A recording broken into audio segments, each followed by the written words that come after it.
Tô gravando aqui, ó, pra vocês verem aí, ó, que não dá pra ver mesmo, eu tô aqui deitado na minha cama,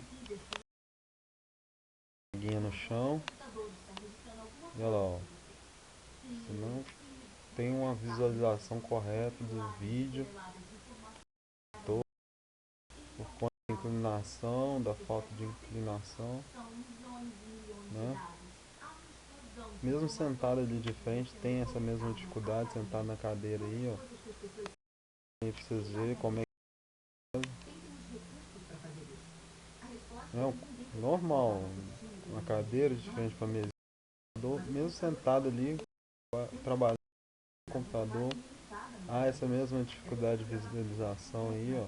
Vocês estão vendo essa escuridão aí, entendeu? Olha lá, que você não vê a correta visualização. Vou tentar colocar aqui uma posição mais pra vocês verem.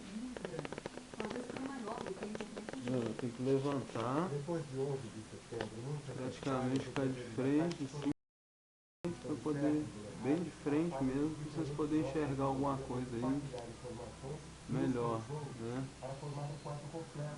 Você vê aí a diferença da imagem, né?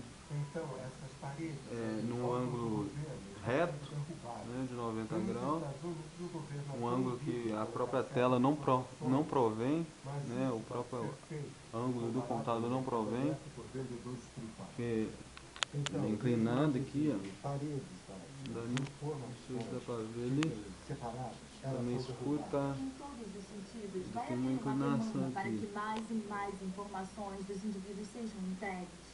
E o que você comprou com seu cartão de crédito, quando aí, onde o telefone diz que você está agora. aí Essa é uma em oportunidade pé, de mandar uma mensagem. tem que ficar em pé para assistir filme, né? Queria saber da positiva aí, se eu vou ter que ficar em pé para assistir o filme com minha família e tudo, né? Essa é a minha frustração aí. Uma era computadorizada em que a informação não some no ar, mas está sempre sendo gravada em algum lugar e sendo coletada, agregada em um banco de dados. Toda compra que você faz, cada passo que você dá, tem uma câmera